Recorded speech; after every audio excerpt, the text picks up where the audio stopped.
Well, I see people are getting settled in. I think we'll go ahead and start. Welcome to the last talk of the 2016 of the Computational Sustainability Virtual Seminar Series. My name is Doug Fisher. I'm the Director for Outreach, Education, Diversity, and Synthesis of CompSusNet. CompSusNet is a NSF supported network of researchers in computational sustainability. It's led by Cornell University with many partner universities and institutions, nonprofits, and whatnot. You can check things out at the webpage. Previous talks of the Computational Sustainability Series are at the URL at the top of the screen. And this is the last talk of 2016, but before very long, we will have a slate of talks scheduled for 2017. We will announce those over the usual email listservs, but you can also find that schedule at the URL at the top of the screen. As you orient yourself around the screen, some of you are probably going to want to ask questions during the talk. We encourage that. Look for the chat window or the chat icon on your screen. And if you would care to, say hello to everybody. Just chat the message, hello everyone, and maybe give us your name and institution, although we can probably see your name if you've registered. You can do that at any time. You can ask questions over that chat window. There's also a Q&A option. We'll be monitoring both the chat window and the Q&A, and we'll be asking the questions for you of the speaker, today's speaker, or we may wait until the end. The primary principal investigator from Cornell is Carla Gomes, and I see Carla is in the Cornell audience. Carla, would you like to say a few words after unmuting your end of the... Oh, hi. It's always exciting to have these presentations and this seminar. And it's wonderful to have you as a host, Doug, but I am, very excited about this series, and we would like to expand this as much as possible. Give us suggestions. Frankly, one of the things that I was wondering if we could find a way of doing is to have more interactivity. And I'm not sure how to do this, but I think, if you have suggestions and if you would like to participate, give talks, please send us suggestions. And the idea is really to expand these. In fact, I don't know if you know our NSF, the name of our NSF grant is Expanding the Horizons of Computation Sustainability. So this is an opportunity. So please, if you are part of the CompSusNet or not, just send us suggestions, and that would be good. And I'm anxious to hear Dan, so let's move on. That's even more exciting. Yes, it is exciting. We're excited to have Dan Sheldon here today. Dan is an assistant professor of computer science at the University of Massachusetts Amherst, as well as Mount Holyoke College. He received his PhD from Cornell. He's also an executive council member for CompSusNet. Dan was a NSF postdoctoral fellow in bioinformatics at Oregon State, and he received the Computational Sustainability Best Paper Award at AAAI 2013. His research is in probabilistic modeling, machine learning, and optimization, often applied to large-scale ecological problems. So, Dan, we are ready for you if you want to start. Say hello to everybody. All right. Hi, everyone. Thank you very much, Doug. Thanks, Carla. So I'm very excited to be giving this virtual seminar today. It's my first time giving a virtual seminar, but I've attended previous ones, and I think they've gone very well. Please feel free to ask questions during the talk. I will do my best to monitor the chat window, and I'm sure that if I don't notice it, that Doug or someone else will kind of flag me down. Okay. So let me get started.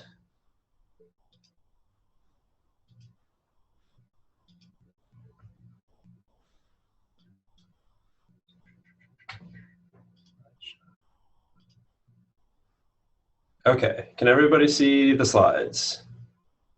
Yes, I think I'm getting thumbs up. Okay, yep. So this talk is about advances in machine learning for ecosystem monitoring. And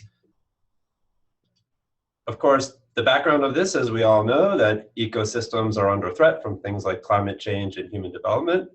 And in order to sustain and conserve ecosystems, one of the best things we can do is promote the most detailed possible understanding that we can of things like animal populations and ecological processes, especially those ones that occur at very, very large scales. These are the ones that are sort of difficult for individual scientists to understand, but they're ones that are critical to understand for conservation. Okay, so fortunately, like many other disciplines, ecology and conservation are gaining access to new and exciting data resources. So we now have data resources like citizen science reports of where and when they are observing different types of animals. We're now able to put digital tags on animals to track their broad scale movements and learn about their behaviors. We're able to instrument the environment through sensor networks and remote sensing to learn about the environmental conditions that animals are experiencing. And we're able to assemble detailed digital information about landscapes through GIS. These are sort of the fabric on which these ecological processes occur. So sort of a core question that we're investigating in my research group at UMass is how we can leverage these novel data resources together with computing to help better understand and conserve ecosystems. And at the same time, what are the fundamental problems in my areas of expertise, machine learning and optimization, that we need to solve to help use these novel data resources? And so we are really working broadly across both machine learning and optimization and artificial intelligence. But in this talk, what I wanted to do is dive in particular to two applications of machine learning to the monitoring of animal populations. And I put monitoring in quotes here because, of course, we want to do much more than just monitor animal populations. We want to sort of advance the science and promote a much deeper understanding of these populations and how they behave. And so those two applications are extracting biological information about bird migration from weather radar and advances in probabilistic inference for population modeling. And I intentionally chose these two applications to be sort of very different, qualitatively different applications of machine learning to ecology. The first one is a case where we have an incredible opportunity, data opportunity. And this is sort of, to realize this opportunity, we desperately need some machine learning to help us analyze a large and interesting data resource. And the second talk is a case where we looked at some fairly traditional models that are used in statistical ecology. And they revealed some fundamental and very interesting and challenging computational problems in the area of probabilistic inference. So this is a really nice two-way street where we are trying to solve problems in ecology, and they're also revealing these really fundamental problems in computing. Okay, so let's dive in and talk first about extracting biological information from weather radar. Okay, so in particular, we're going to be extracting information about bird migration. So bird migration is sort of this quintessential, sort of very, very large scale ecological process where billions of birds migrate every year for many thousands of miles, some of them. But it's incredibly hard to observe and measure directly. And if we want to think about things like sustaining bird populations, it's really critical to know about these long migratory journeys. What routes are they taking? What resources are they using during these long journeys? How is the timing of migration potentially changing in response to environmental change? Where do they undergo the sort of greatest risks during their yearly life cycles? And these are all things that are very, very hard to measure directly at large scales, part because birds are very small and many of them migrate at night. Okay. But fortunately, in the US, we actually have one of the greatest data resources about bird migration that has ever been assembled. And this comes through the US weather radar network of weather radars. Okay, so in the US, we have about 155 weather radar stations. Each station scans its surrounding atmosphere every 6 to 10 minutes. These stations have been online since the early 90s, so more than 20 years. And they've archived all of the resulting data. And while these stations, the radar network was designed to monitor weather, especially severe weather. And while it's very well known that they're good at that, it's less well known that the stations are also very good at detecting biological phenomena in the atmosphere, so birds, bats, and insects. And so hopefully you can see this animation that's playing on the screen. This is showing a radar loop from the night of May 7th and 8th, 2009. And what you're seeing, so first you're seeing some sort of greenish splotches, hopefully, that are moving from west to east. These are storm systems. But then you're seeing a really incredible amount of other activity that blossoms from east to west. And these are all migrating birds. So these are birds that take off after sunset for their nocturnal migration flights. This is why you see that sort of activity blossom going from east to west across your screen. And so as it turns out, one can extract very precise measurements of bird migration, both the density and the velocity of bird migration from radar. And this is actually, a fairly well-known phenomenon. Ornithologists have used radar to study migration for decades, long before the current network of weather radars was installed. But still, only a tiny, tiny fraction of all this data has actually been analyzed for the purposes of science. Okay, so why is this so? Well, there's several reasons, but most of the reasons have to do with computational challenges. So in particular, this is a huge amount of data. It's, over 200 million individual radar volume scans, probably more than 1 or 2 petabytes of data. It's historically, even though it's been publicly available, it's been very hard to access and work with. And probably the most crucial point is that radar ornithology, up until the present, has essentially always involved some amount of manual interpretation of the images to understand what phenomena are present. And finally, the community really doesn't have a good set of robust, easy-to-use software tools.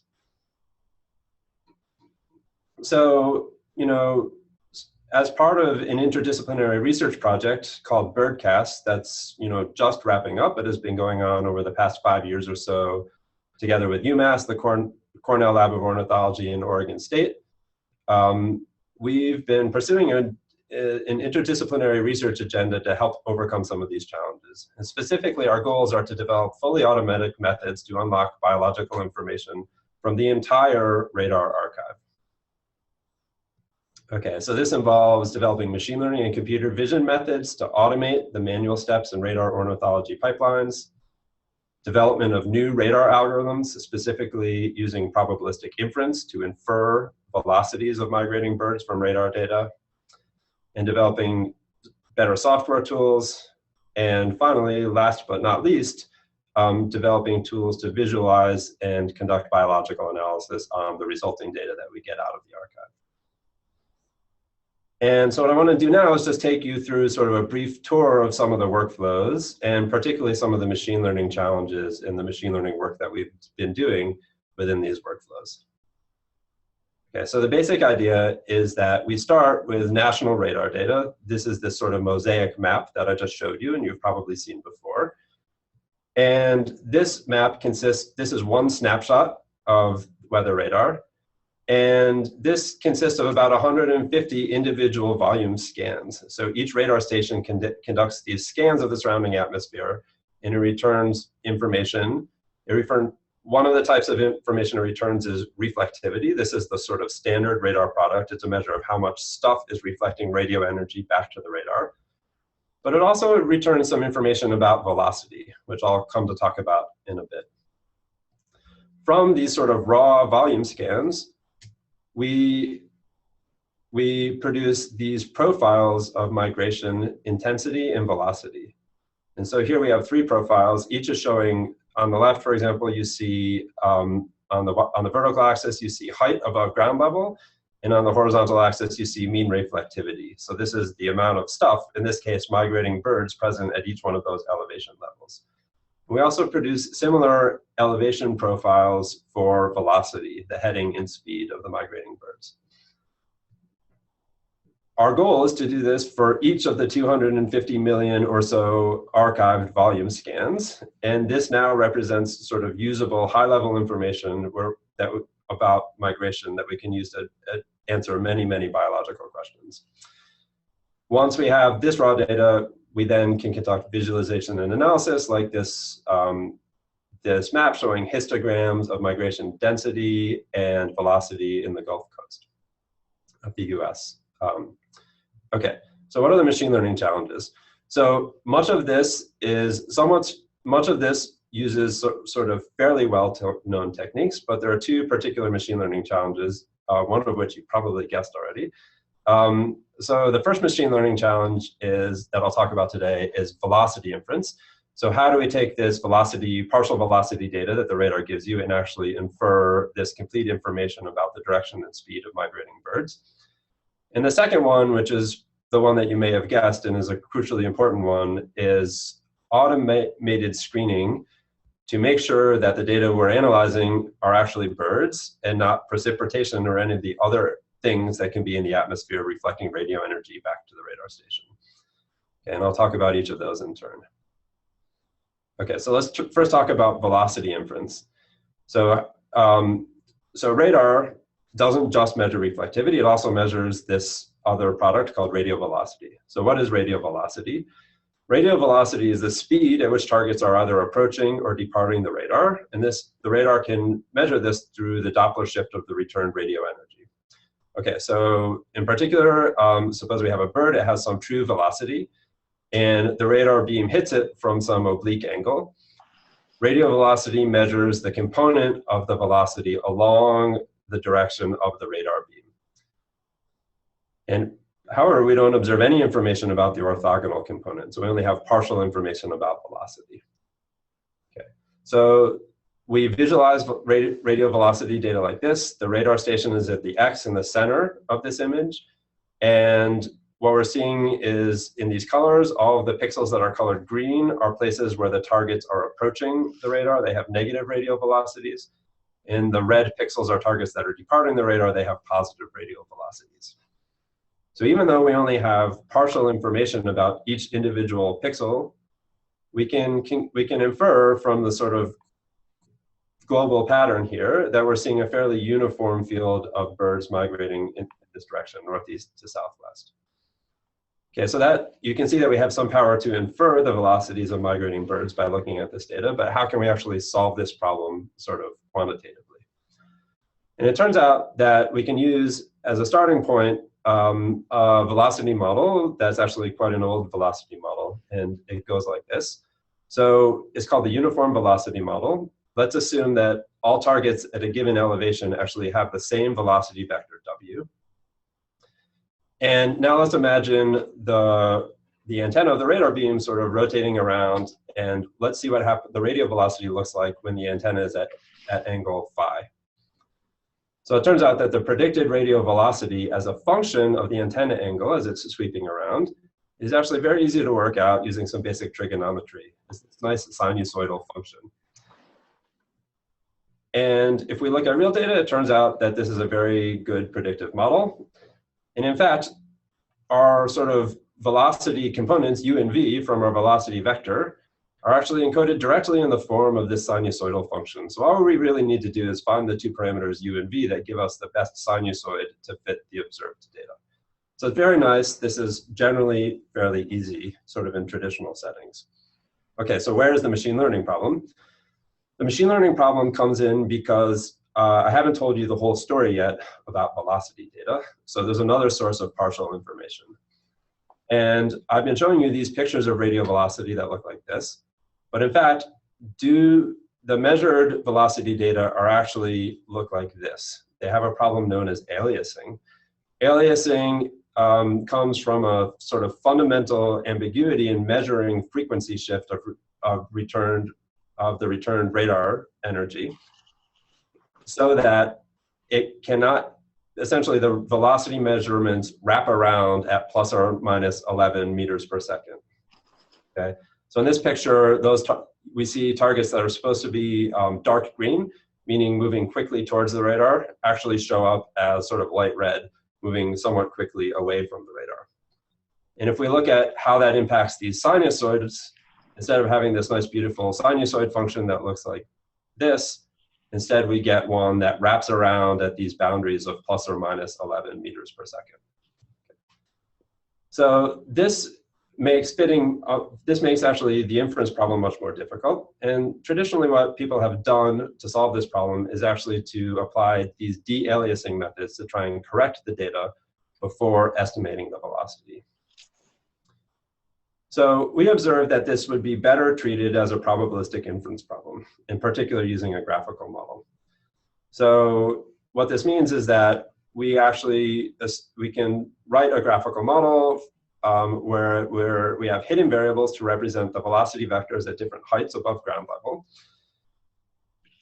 And in this graphical model, we can also express the likelihood of the observed aliased data given any particular velocity vector, using a likelihood model that actually correctly represents this process of aliasing. Actually, we know physically exactly how aliasing works, and we can express this directly in our model of the likelihood of the data given the velocity vector.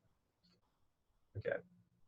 So this, unfortunately, leads to a much harder estimation problem. But fortunately, this is one of the things that we in computer science are good at. So what we did is we applied an approximate Bayesian inference technique, expectation propagation, in order to use a correct model, but then solve it approximately.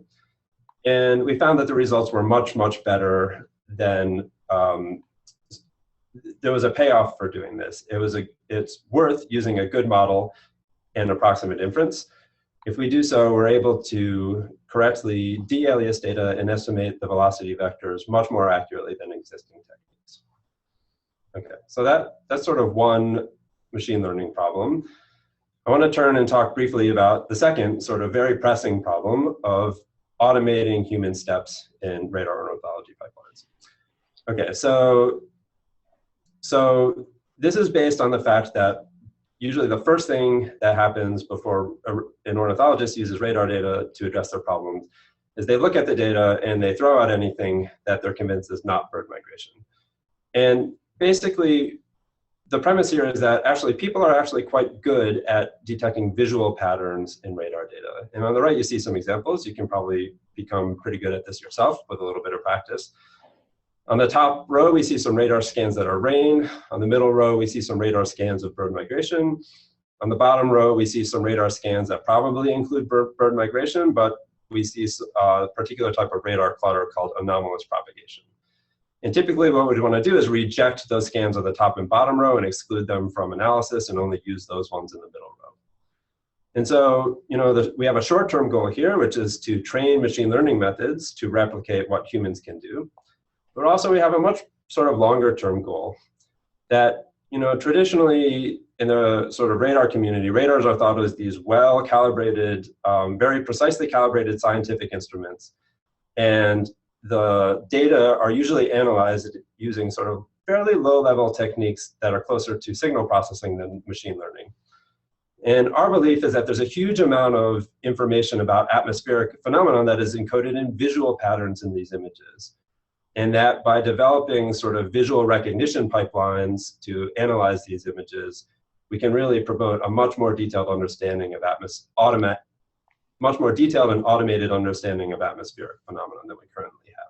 Hey, Dan, can I ask a question? Yes. I'm assuming, this is a guess, and you can tell me if I'm right or wrong, that there are people that can actually look at these radar patterns and not just judge whether they're bird migration or not, but can tell you the species of bird, perhaps based on the location and other things like is that a true statement? And what features are they looking at? Okay, it may not be a true statement, except in some rare cases. So in fact, when thinking about using radar to study birds, it's an incredible data resource, except for one weakness, which is that it generally does not discriminate species. Okay. So it gives you by far the most detailed quantitative information about birds that one can possibly collect over broad scales, but it doesn't really discriminate species. So the best way forward is to combine it with other sources of data, like eBirds, to try and do things like infer mixes of species. That may be coming back to sort of your comment that based on the location and the time of year, you may have some guess of which species might be present. Or even things like densities, since I would assume that some birds prefer to be very close, others are a bit more distant in their flocking. Yeah, and I will say one thing that I won't talk about today is there are some very particular radar phenomena that one can identify to species, or at least, so things like very large flocks of swallows, which is something that I've studied.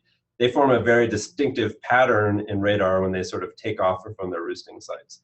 And Okay. similar things apply to like small, like very large flocks of, let's say, waterfowl that are moving, but like making daily movements. But generally, those are much more sort of localized, precise patterns, where what I'm talking about today is really this sort of like broad, diffuse migration. Okay. Okay. Geez, I might need to speed up a little. Okay, but please feel free to jump in with more questions. I'd rather answer your questions and cut a little short than otherwise. Okay, so this is really natural. This is a really natural candidate for these sort of deep learning and these massive advances in visual recognition that we've seen in computer vision over the past, let's say, 5+ years. So for such a system, you need human labels to train a machine learning system. And fortunately, we, like other groups that have been doing sort of radar ornithology at large scales, did a lot of manual screening. So we have a database of over 40,000 scans that were manually screened for precipitation and clutter. And we'd like to train a computer vision or model to actually replicate what the decisions that the humans made. Okay, so as I said, deep learning is a really natural candidate for this. Together with some colleagues at UMass in computer vision, we explored the application of deep learning models to this particular problem of screening radar scans. And it turned out that they did pretty well. So Aruni Roy Chowdhury was the lead author of this. And what he did is he really took some architectures that have worked well on image recognition problems. He applied them and adapted them to the problem of radar recognition. He experimented with a number of different architectures, and our results were pretty good. So in particular, we're able to get about 94.4% accuracy on this task of accepting or rejecting scans. For comparison, the consensus between two expert humans was about 97%. So these results are pretty good, and they represent a really significant advance in our ability to automatically process radar data. So instead now of labeling 40,000 scans, when we want to analyze a data set of about 100,000 scans to do this analysis of spring migration in the Gulf Coast, we can now do this automatically, and we can get results that sort of qualitatively are quite good. They're in line with sort of what we expect. Do they tend to be more false positives or false negatives? The vast majority of mistakes are in these sort of gray areas. So this is actually where humans look at this and have a difficult time telling exactly what's going on in the images. This is kind of one of the interesting things about applying machine learning to problems.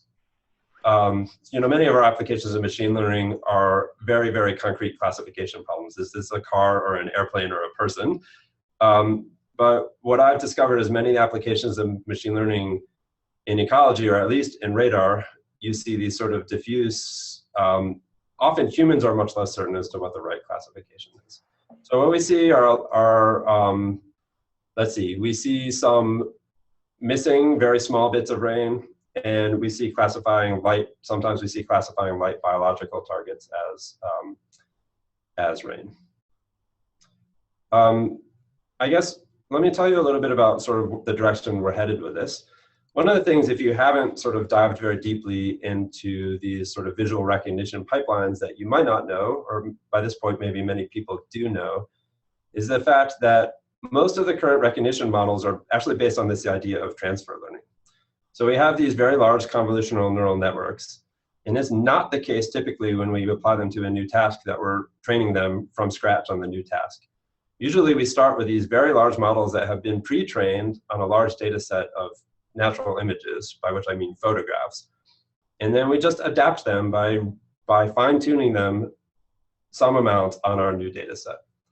And so while this is wonderful for problems having to do with photographs, it's actually extremely limiting for radar. So in fact, the very first step when sort of applying these models to radar is to take our radar volume scan, which is something that has 15 or more channels, and discard all but 3 of those channels so that we can render the radar volume scan as an RGB image. And for this and other reasons, our current work, we'd really like to train radar-specific deep learning models from scratch to help promote a very detailed understanding of biological and other phenomena in radar. So as one example, what we'd like to do is not just classify images as accept or reject, but we'd actually like to segment portions of the image to find those portions of the image that have rain and those portions of the image that have biological. So here on the right, you see an example where blue is rain and orange is biological. And of course, we want to train them from scratch without actually having to have humans sit down and label 1 million images. That's the other thing about these models, is that to train them from scratch, they require a great deal of data. Okay. So sort of a question in a sort of active area of research in deep learning is how can you adapt these models to new tasks without massive labeling effort? And so sort of a general idea, which we're applying in our problem, is to use the idea of Workweek Supervision. And so here there's a very particular feature of radar that we're able to exploit, which is the fact that in 2013, this whole network of weather radars received an upgrade.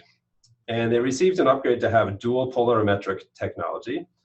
What this means is the radar now emits radio energy in 2 different polarizations, horizontal and vertical, and it measures the amount of backscattered radio energy in both of these polarizations. This is nice because it is able to give some information about things like aspect ratios of targets and how regularly shaped the targets are. And it turns out that there's some excellent heuristics using this newer dual pol data to, some very simple heuristics to do things like discriminate between rain and biological. So here on the top, we see the standard reflectivity image. On the bottom, we see a very simple heuristic applied to dual pol data, which gives us noisy labels of whether or not each pixel is rain versus biological.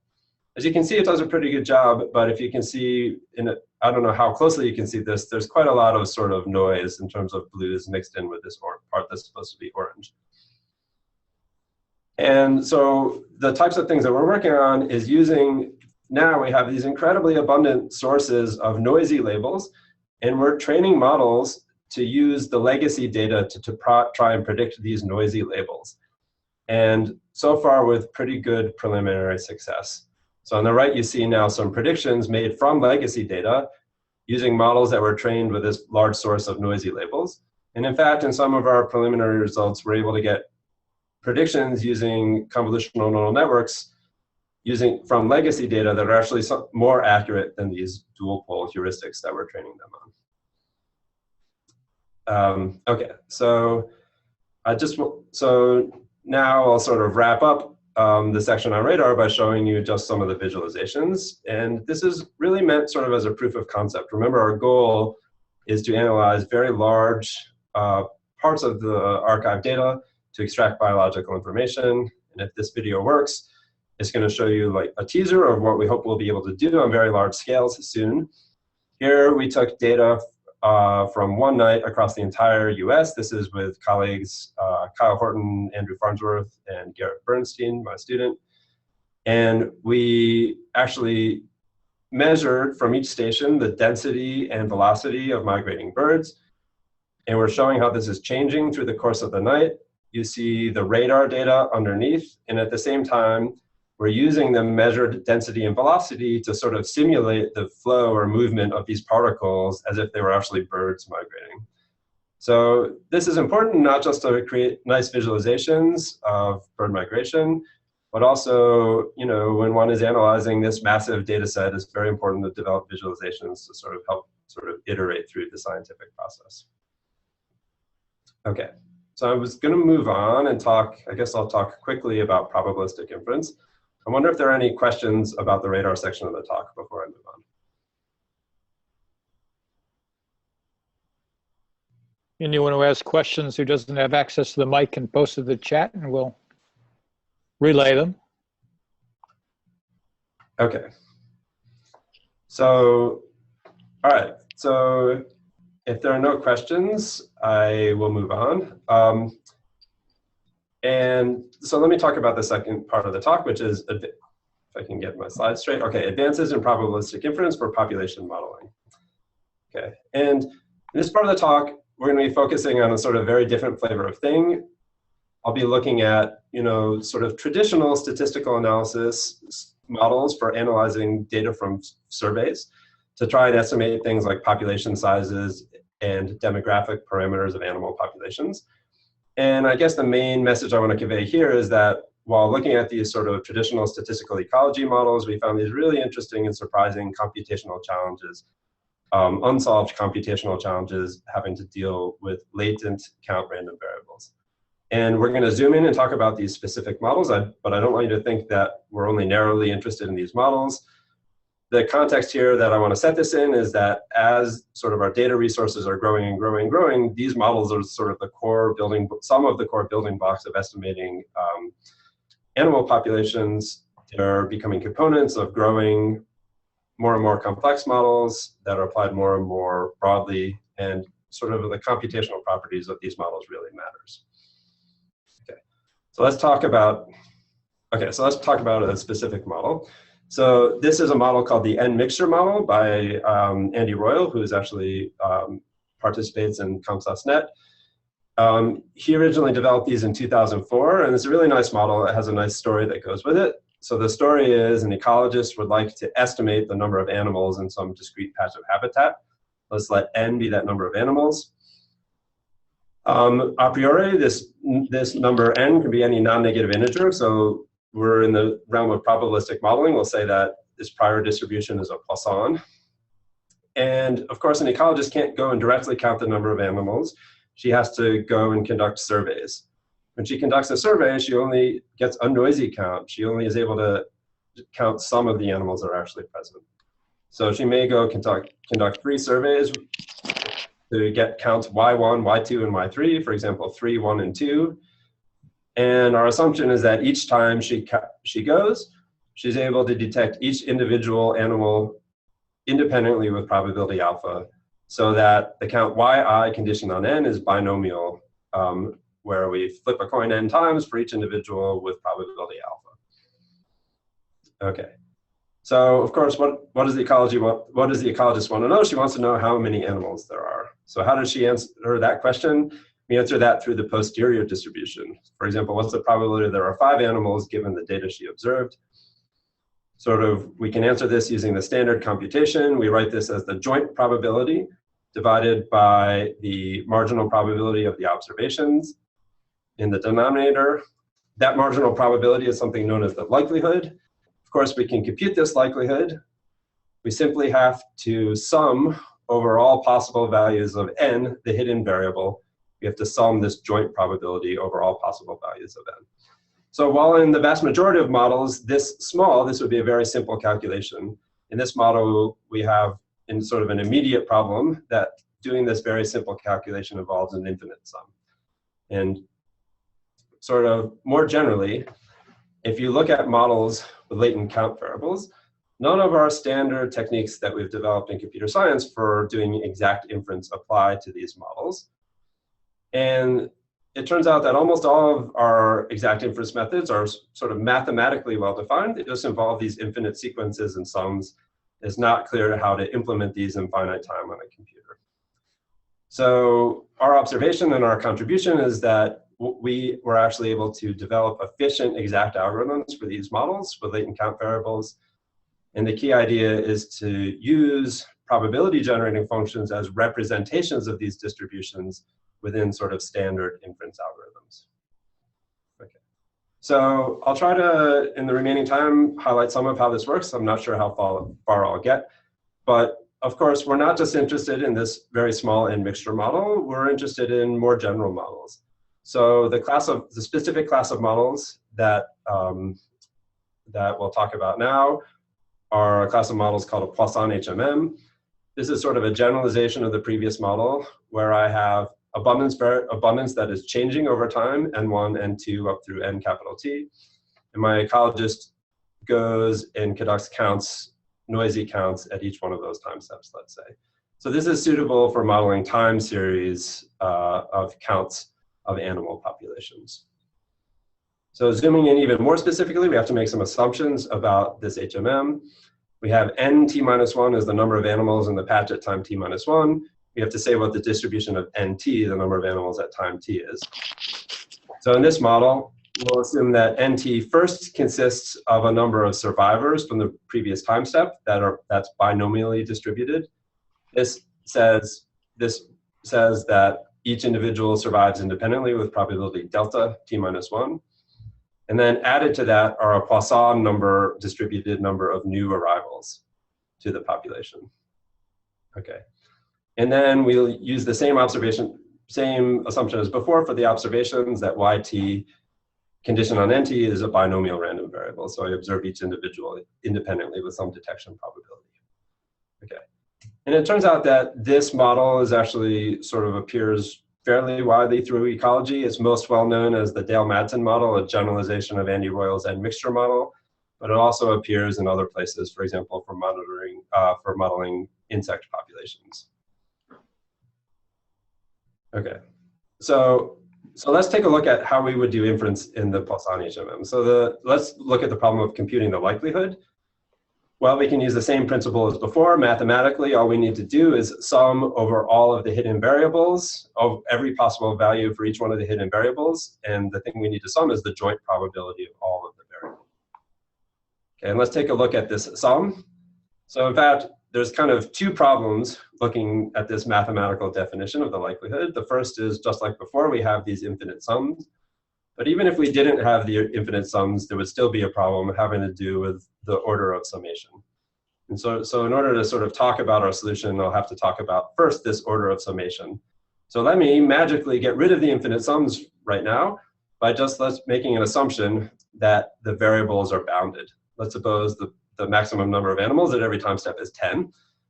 Well, then if we look at this calculation, if we tried to implement it as we see it, obviously, this would still not be a nice calculation. It involved the running time. There's an exponential number of terms in this sum. So the running time to compute the likelihood this way would be exponential in the number of hidden variables. Okay. So what we're going to do is we're going to look at how this problem is solved, and then we'll see how to adapt that solution to the unbounded case. All right, and the message is probabilistic inference is hard. We need to leverage model structure. This was an observation that was made a very long time ago. In this case, it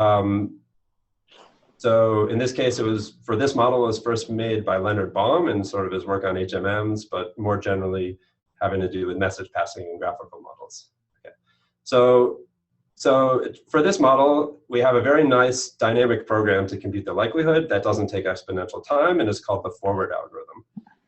And the forward algorithm works like this. We define these messages. These messages, alpha t, nt, is defined as the joint probability of the variables that are highlighted on this slide. So nt and all of the observations from 1 up to time little t. Notice that the only free variable here is nt. The y's are all observed, so they're equal to constants. And so what the forward algorithm does is it gives us a recurrence to compute these alpha messages for all times 1 up through capital T. And the recurrence looks like this. I want to compute alpha t nt. Here's the equation for it. What does that mean? We start with a message from the previous time step. We multiply by 2 conditional probabilities to get the joint probability of the variables that are currently highlighted. We then sum over the value of nt-1 to get the desired joint probability. So it's a fairly simple recurrence. And what this allows us to do is compute all the messages going forward through the chain. In running time, this is actually linear in t instead of exponential. So this represents an exponential speed up for computing the likelihood by taking advantage of the model structure. Okay, so what are the messages? Again, these messages are defined mathematically here. So there are 10 possible, nt can take values from 0 to 10.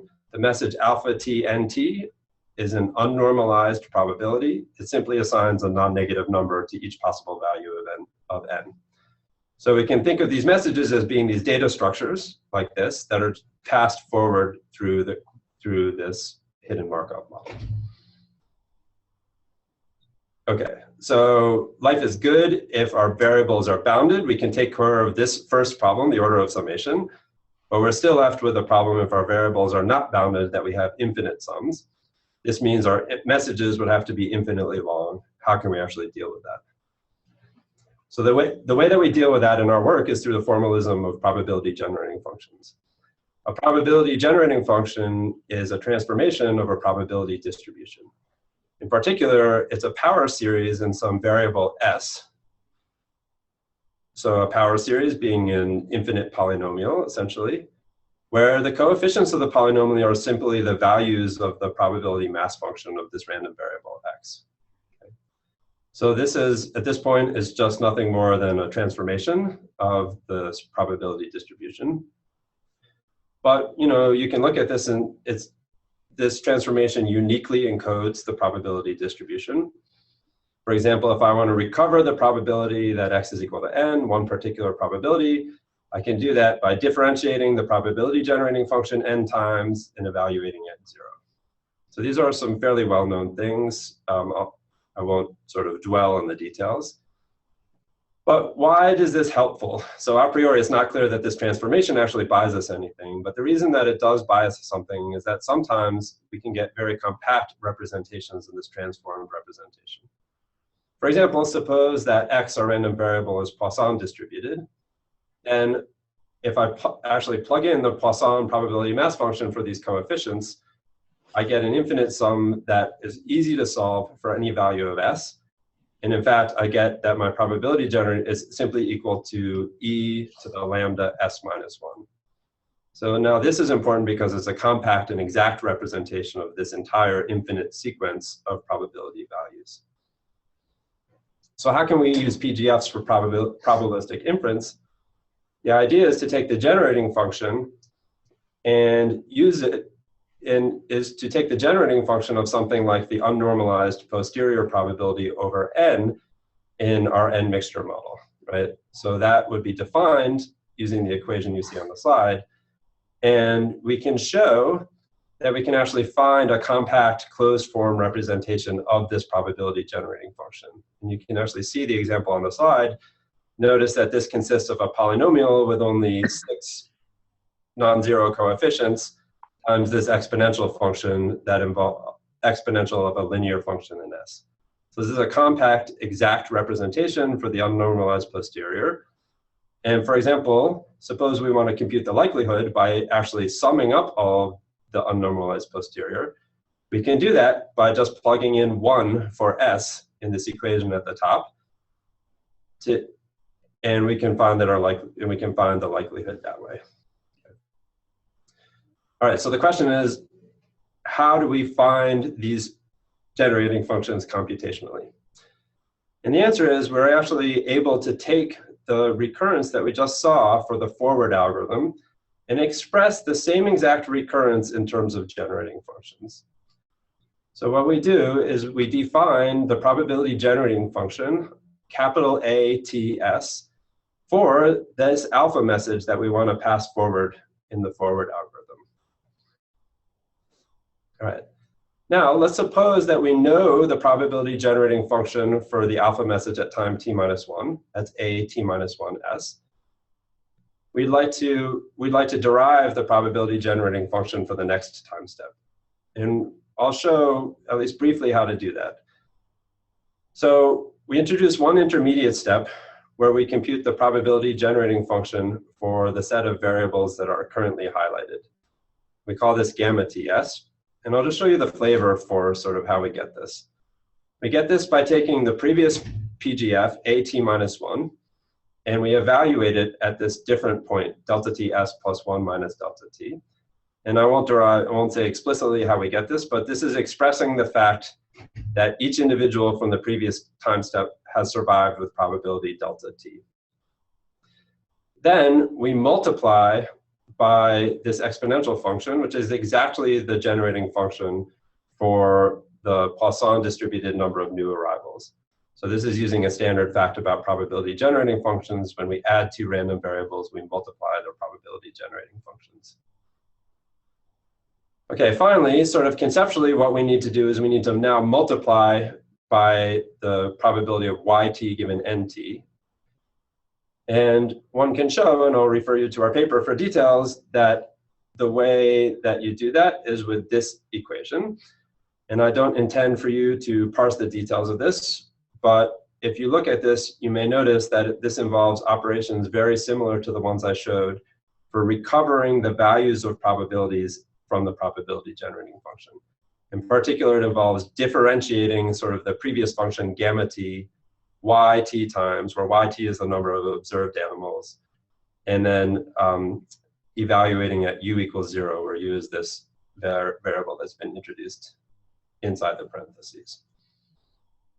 Okay, so so what have we done? So we've re-expressed the forward algorithm in terms of generating functions. Now what we're passing forward from time step to time step are actually these generating functions. The generating functions are transformations of the probability distribution, but they're actually functions, right, from real values to real values. The question is, have we actually saved anything? Can we actually represent and manipulate these generating functions efficiently? And so we show in the paper that we recently published at NIPS that indeed we do gain something.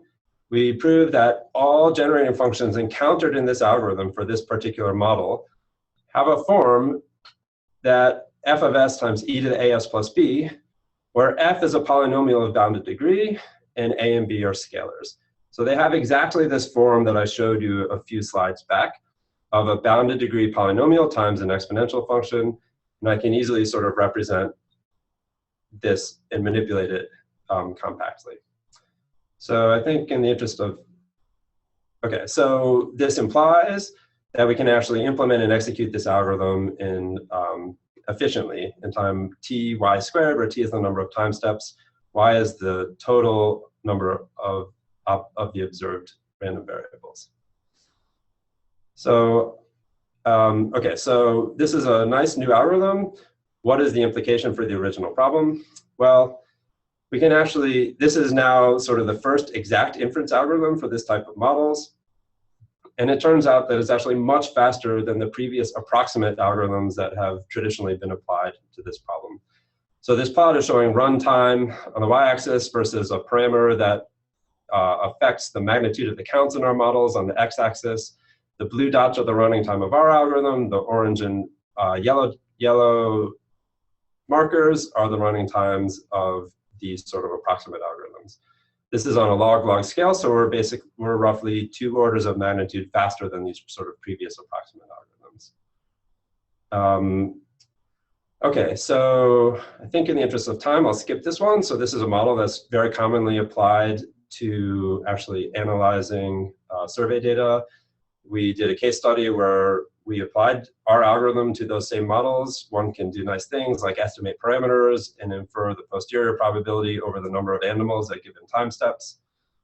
And with that, I'll conclude. So today, I selected 2 different applications of machine learning to the monitoring of animal populations. I tried to select 2 qualitatively different applications to demonstrate sort of this nice back and forth interplay between applications of machine learning to problems in computational sustainability and how those applications can also drive sort of fundamental research questions in computer science. Thank you very much.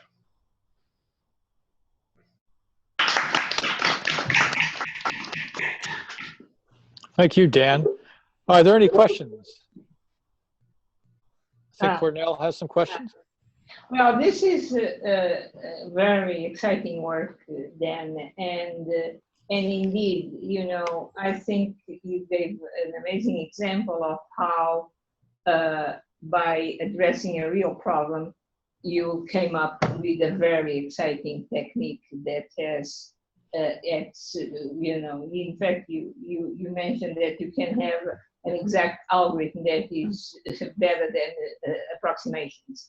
And, you know, one of the key aspects that I stress always, in fact, to my students is, yes, we are doing, the exciting part about computation sustainability is exactly we are exposed to problems that we actually want to solve, so we don't dance around and really look at them, and that leads to fundamental new questions. But in general, these methodologies transfer to many other domains, and I often ask my students to actually explicitly think about that. This technique seems to me that it will apply to a variety of situations. Can we elaborate on that? Yeah, we're very excited. I would say that, our future short-term goals here, while there's several, one of us is actually sort of, trying to get these ideas out as much as possible in the ecology community so that they can be used. A second thing is sort of seeing how far this idea goes. So there's potentially a lot of situations where you have latent count variables. We've looked at one particular model, but we think the ideas can probably apply to a much broader class of models. And then, in terms of other applications, I would highlight two. In fact, I'm fairly excited about some. One would be any other sort of qualitatively similar model where you're tracking sort of populations over time. One example that comes to mind is queuing theory. So in queuing theory, you're tracking the number of customers in a queue. And a lot of times, we've already identified some connections between the types of models that show up in ecology and the types of models that show up in queuing theory. But then there's another set of applications that I'm actually, see, these may be a little bit hard to convey the details of, but actually having just come back from NIPS, there's a number of different sort of just Bayesian models for count data. So like a colleague worked on data, for time series models for counts, like the counts of different types of international events. And these are not always formulated using latent variables that are counts, but in fact, some of the recent work, there's a few recent papers where the models are sort of reformulated in that way. And I think there's some potential that we can actually provide sort of new techniques for doing inference in those models. Mm-hmm. Along the same lines, and I thought this is the technique of embedding the probability, the generating functions, that is quite interesting and powerful. I assume that that technique itself could be used in other contexts. You mean the sort of the idea of, when you say embedding, what exactly do you mean? This is the sort of the transformation itself? Yes, yes. Yeah, in fact, this general idea of transforming potentials in graphical models, I think I can see Yishang sitting in the back. But I think this general idea of doing inference in graph. Yeah, exactly. Yeah. Maybe we should talk about something along those lines. Yeah, absolutely. I think it's an interesting idea. It's cropped up a few places, and it's one that I'm very interested in sort of like extending the boundaries of. So. Yeah. Very, very exciting. And I honestly, I think, these problems really force us to come up with fundamentally new ideas, and this is really exciting. Well done, congratulations. Thank you very much, Carla. Other questions?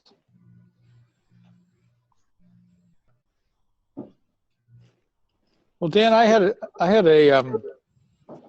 I guess a domain question. I still don't have a good sense of these radar footprints. Look rather large. I'm startled by how many birds have to be in some of these flocks to produce a footprint like that. How do they compare to the legendary flocks of passenger pigeons from the 19th century, which were supposed to darken the sky? What are the counts of birds in these flocks? That's a good question. I don't have precise numbers. Over time, we've tried to get precise numbers, but I won't try to sort of give you numbers. There are various ways to map from radar reflectivities to numbers. But I think the right model is not to think of this as a massive flock of birds. So what typically we're seeing is nocturnal migration, which is actually a pretty diffuse phenomenon. And because the radars are so sensitive, you know, the number of birds might actually be, I don't know, tens to hundreds of birds, let's say, per cubic kilometer, which is a pretty big. So I can stop sharing my screen, then you can see me bigger, maybe.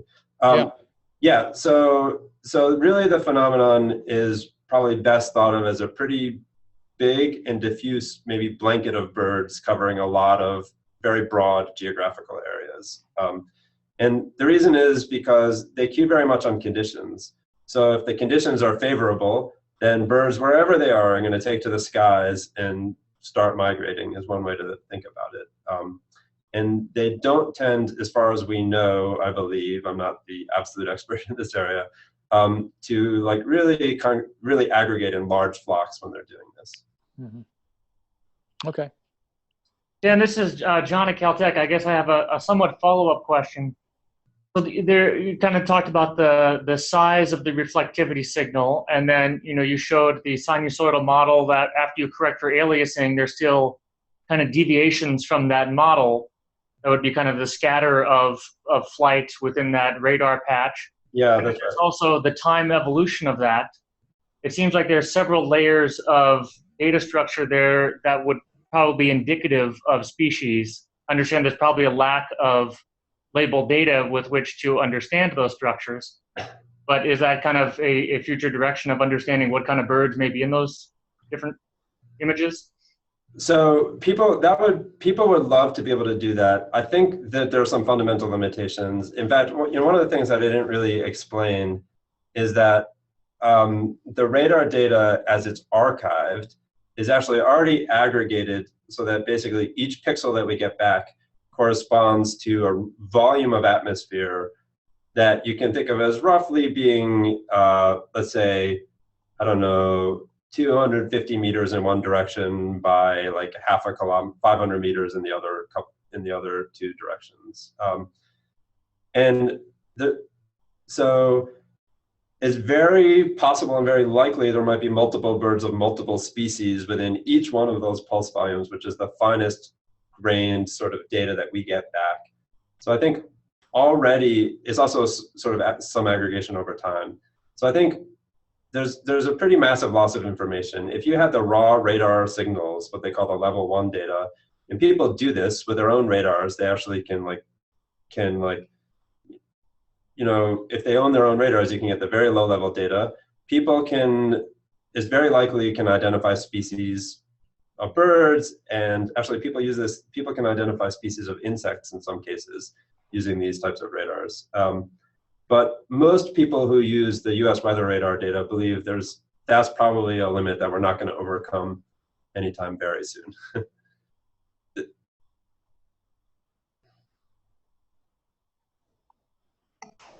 Maybe this is Tom Dietrich. Maybe we should mention though that there are some efforts to use night flight call data, which does have some capability to distinguish individual species. And if we could get flight call data from the same geographical region, we might be able to untangle some of the species, but it's all very incomplete. But there's also some discussion by Rich Caruana to use cameras to take very high-speed video. And again, we might be able to recognize wing beats and use that as identifying information. So it's going to be one of those cases where we have a lot of heterogeneous data of measurements, and can we what sense can we make of it? Yeah, we'll have to see. Yeah, thanks, Tom. Very, very good comments. I think I've just come to I forget to say these things. I've been thinking about them for so long. Other questions? Well, I think we should sum it up, and thanks again, Dan. This was a great talk. All right. And Thanks it will a lot. be online to anyone listening probably within the week. And again, we'll be in touch about the 2017 schedule shortly. All right. Thank you very much, everyone. Thank you. You take care.